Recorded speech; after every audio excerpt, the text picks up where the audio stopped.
dirƙa shi. QALU inna lillahi wa inna ilaihi raji'un, inna lillahi wa inna ilaihi raji'un, kullu nafsin za'iqatul maut. An ce dukkan mai rai mamaci ne.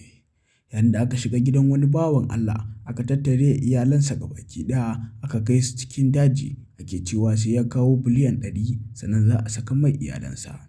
Yayin da kuma bawan Allah ne ya shiga wani hali yayin da suka sake shi domin ya fito ya zo ya nemi kuɗin fansa ya kawo a cika mai 'ya'yansa. Kafin ya dawo an kashe mai babbar 'yarsa da yake ji da ita.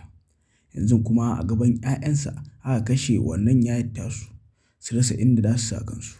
Ya nemi da gwamnati ta taimaka mai a fito da 'ya'yansa daga cikin wannan halin kunci da suke ciki. Yayin da aka ba cikin gidansa tsakar dare aka tattare iyalan nashi gabaki ɗaya, shi ma kansa aka haɗa da shi aka tafi da shi. Cikin wani ikon Allah kuwa suka sako shi don ya zo ya nemi kuɗin fansa ya kai musu domin su ba shi 'ya'yansa. Yayin da ya taho neman kuɗin fansa kuwa aka zo aka kashe babbar 'yarsa da ya fi ji da ita. Kuwa ya fito gidan rediyo ne yana nuna ɓacin ransa akan ya yi wa kowane shugaba na jihar Kano magana akan a taimaka mai, a tallafe shi, a fito mai da 'ya'yansa. Saboda sun ce idan ba a ba da biliyan 100 ba, ba za su saki 'ya'yan ba. Duk da haka dai ya fito ya ƙara da cewa Bola Ahmad Tinubu da ya taimaka ya agaza da Atiku Abubakar su taimaka su ceci rayuwarsa, iyalansa gabaki ɗaya suna cikin wani hali. Yayin da matashin mutumin nan ko ya ƙara da cewa in dai ba a taimake shi ba to zai yi abin da bai taɓa yi a rayuwarsa ba. Tun da haka ne ya dawo ya tarar da gawar 'yarsa a sheme har an mata sutura za a je a binne ta. Yayin da kuma ya ƙara da cewa duk irin abubuwan da shugabanni suke yi duk zai bi ya tauna musu asiri.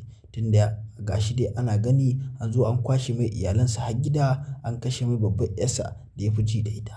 Yayin da ya fito ya ƙara nuna wa duniya cewa Bola Ahmad Tinubu ba za su taimake shi ba sai sun ga mutum ya shiga masifa, masifar ta kai masifa sannan za su fara magana a kai.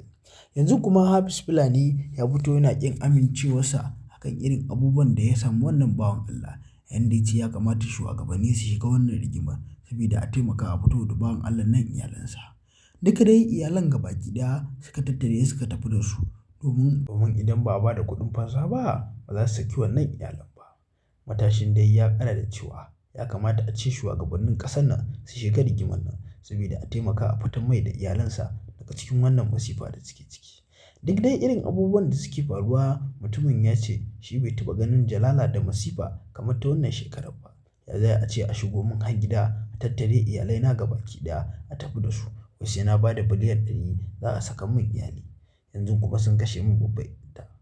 A gaban 'ya'yansa suka kashe babbar 'yar kuma ba yacce suka yi saboda sun ce idan wani ya tanka a cikinsu shi ma za su haɗa da shi. Shi yasa suka shiru da bakinsu. Shi kuma matashin mutumin ya fito gidan rediyo yana nuna baƙin cikin abubuwan da yake faruwa a jihar Kano. Ya ce in dai ba a taimaki iyalansa ba shi ma zai faɗa wani halin da ba za a taɓa manta da shi ba. Masu sauraro kar ku manta da dangwala mana subscribing da alamar ƙararrawa domin samun ingantattun shirye-shiryenmu zafafa da zarar mun